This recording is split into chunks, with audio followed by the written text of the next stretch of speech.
오늘 말씀에서도 하나님께서는 하나님의 백성, 하나님의 자녀를 지켜주신다 라고 말씀해 주십니다. 10절입니다. 이방들이여 너희는 여호와의 말씀을 듣고 먼 섬에 전파하여 이르기를 이스라엘을 흩으신 자가 그를 모으시고 목자가 그 양떼에게 행함같이 그를 지키시리로다. 하나님께서 예레미야 선지자를 통해서 예루살렘 성이 무너지고 바벨론 포로로 끌려가는 것이 하나님의 뜻이다 라고 말씀하시지만 그 하나님의 심판은 늘 하나님의 백성을 구원하기 위한 것이죠. 하나님은 목자이시고 우리는 그의 양입니다. 여러분, 목자는요 절대로 양을 버리지 않습니다. 포기하지 않습니다. 다윗의 고백처럼 여호와는 나의 목자시니 내게 부족함이 없으리로다. 여러분, 이 고백이 저와 여러분의 고백이 되기를 바랍니다. 우리가 어떤 상황에 처해 있을지라도 하나님은 나의 목자이심을 절대로 잊지 마시고 포기하지 않으시는 하나님, 나를 잊지 않으시는 하나님을 기억할 수 있기를 바랍니다. 12절입니다. 12절 13절인데요 그들이 와서 시온의 높은 곳에서 찬송하며 여호와의 복 곧 곡식과 새 포도주와 기름과 어린 양의 때와 소의 때를 얻고 크게 기뻐하리라. 그 심령은 뭐와 같겠고 물된 동산 같겠고 다시는 근심이 없으리로다 할지어다. 그때에 처녀는 춤추며 즐거워하겠고 청년과 노인은 함께 즐거워하리니 내가 그들의 슬픔을 돌려서 즐겁게 하며 그들을 위로하여 그들의 근심으로부터 기쁨을 얻게 할 것임이라. 아멘. 하나님께서 이스라엘 백성들의 마음을 물된 동산같이 하겠다 말씀하고 있습니다. 여러분, 물된 동산은 어떤 곳입니까? 부족함이 없는 곳이죠. 물된 동산, 물이 항상 이렇게 충만합니다. 그러면 나무가 잘 자라겠죠. 열매를 맺겠죠. 그래서 물된 동산은요 부족함이 없고 평화롭고 충만하고 풍성함을 의미합니다. 우리의 마음이 이렇다는 거예요. 여러분, 우리가 어떠한 상황에 있을지라도 예수 그리스도의 그 충만하심으로 우리가 충만할 수 있기를 바랍니다. 우리의 마음이 물된 동산같이 늘 차고 넘쳐서 넉넉해서 누가 뭐라고 해도 어떠한 상황에 있어도 흔들리지 않고 늘 그 안에 평안함과 기쁨과 풍성함을 누릴 수 있기를 바랍니다. 그리고 하나님께서 기쁨을 주신다는 거예요. 이 기쁨은 세상이 줄 수 없는 기쁨이죠. 그래서 우리 그리스도인들은 마음이 이렇게 물된 동산 같고 기쁨이 가득할 때에 주님을 모르는 자들이 우리를 보면서 어떻게 그럴 수 있을까? 여러분, 이것이 우리 그리스도인의 참된 모습이죠. 16절입니다. 여호와께서 이와 같이 말씀하시니라. 내 울음소리와 내 눈물을 멈추어라. 내 일에 삭슬 받을 것인즉 그들이 그의 대적의 땅에서 돌아오리라. 여호와의 말씀이니라. 하나님께서는 포로로 끌려가서 하나님께 울면서 기도하고 회개하는 그 이스라엘 백성들을 긍휼히 여겨주실 것을 말씀하고 있습니다. 이제 눈물을 멈추어라. 왜냐하면 다시 그들이 돌아올 것이기 때문에 그렇죠. 계속해서 하나님께서 말씀하십니다. 하나님은 이스라엘 백성들이 돌아오기를 원하셨어요. 그러니까 예루살렘 성에 있다고 해서 하나님께 돌아온 게 아니죠. 하나님께 예배한다고 해서 하나님께 돌아온 게 아니죠. 하나님은 진심으로 이스라엘 백성들이, 유다 백성들이 하나님께 돌아오도록 하기 위해 바벨론 포로로 끌려가게 한 겁니다. 유다 백성들은 그곳에서, 바벨론에서 회개하고 거기서 진심으로 하나님께 돌아오게 되죠. 그러니까 하나님은 그러면 이제 다시 예루살렘으로 돌아오게 하겠다 하는 것입니다.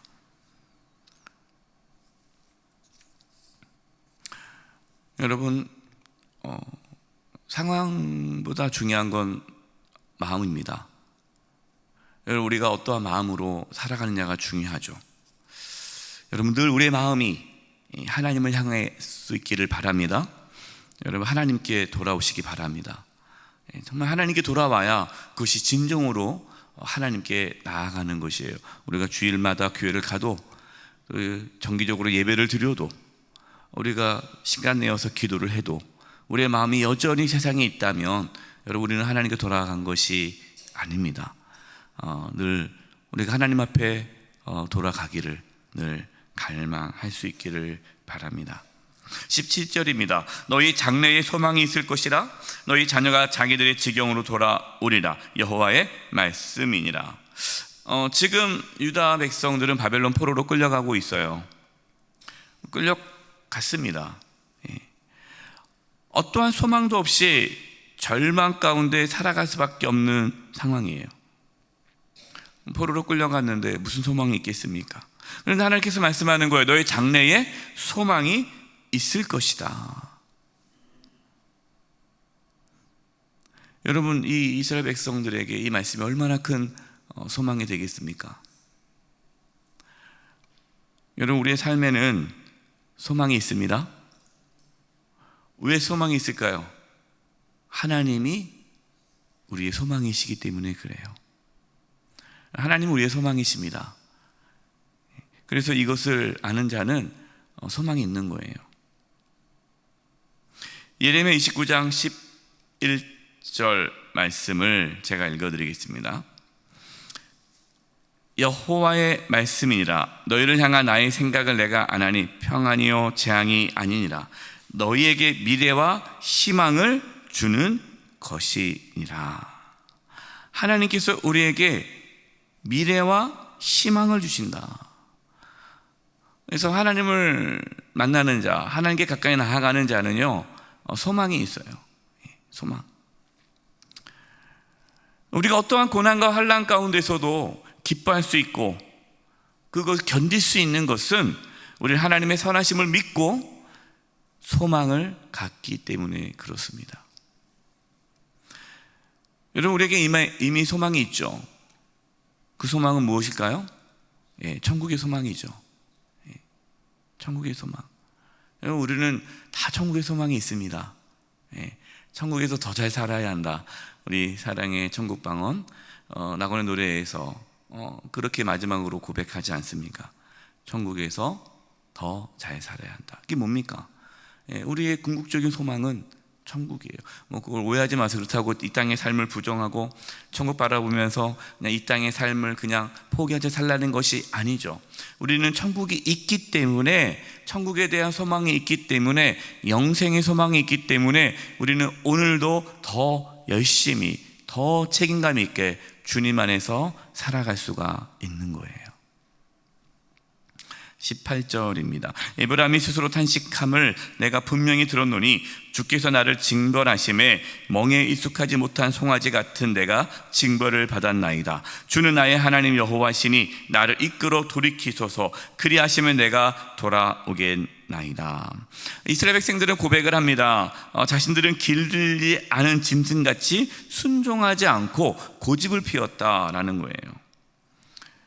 또 하나님께서 자신들을 징계하심으로 가르쳐 주셔서 우리가 진심으로 하나님께 돌아올 수 있게 해달라고 기도하고 있습니다.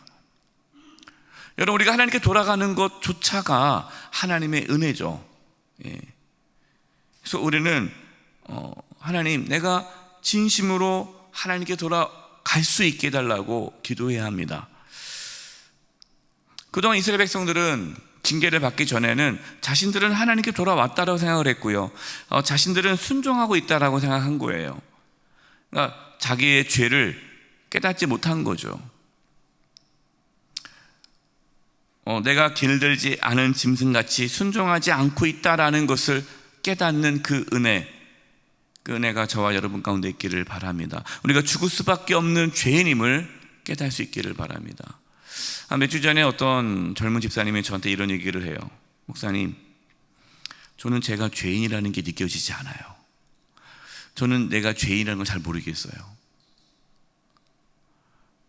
죽을 수밖에 없는 죄인이라고 그렇게 생각이 안 들어요.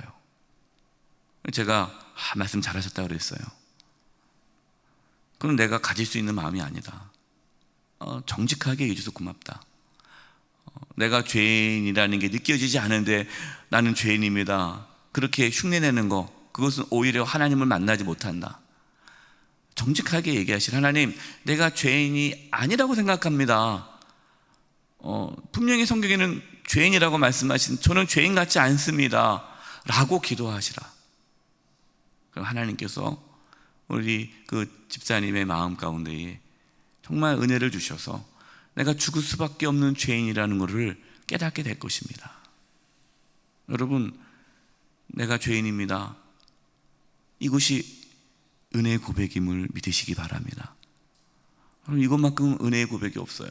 내가 죄인임을 깊이 경험해야 하나님께 나아갈 수 있고 하나님으로부터 구원을 받을 수 있고 그 하나님의 은혜와 사랑을 경험할 수 있습니다. 20절입니다. 에브람 나의 사랑하는 아들, 기뻐하는 자식이 아니냐. 내가 그를 책망하여 말할 때마다 깊이 생각하노라. 그러므로 그를 위하여 내 창자가 들끓으니 내가 반드시 그를 불쌍히 여기리라. 여호와의 말씀이니라. 자, 이스라엘 백성, 이 에브라임이라는 것은 이제 이스라엘 백성을 상징적으로 얘기하는, 에브라임이 장자이기 때문에 에브라임, 그러면 이스라엘 백성을 뜻하는 거예요. 이스라엘이 나의 사랑하는 아들, 기뻐하는 자식이라는 거예요. 그런데 왜 혼냅니까? 자식이니까 혼내는 거예요. 여러분, 부모가 자식을 책망할 때에 마음이 어떻습니까? 창자가 막 들끓잖아요. 끊어지듯이 아프고 괴롭잖아요. 하나님께서 이스라엘 백성들을 징계하시는 것이 그렇게 고통스럽다라는 거예요. 여러분, 하나님 우리 징계하실 때, 책망하실 때 하나님의 마음이 얼마나 아픈지 우리는 알아야 합니다. 그래서 히브리서 12장 6절과 8절에 이렇게 말씀하고 있어요.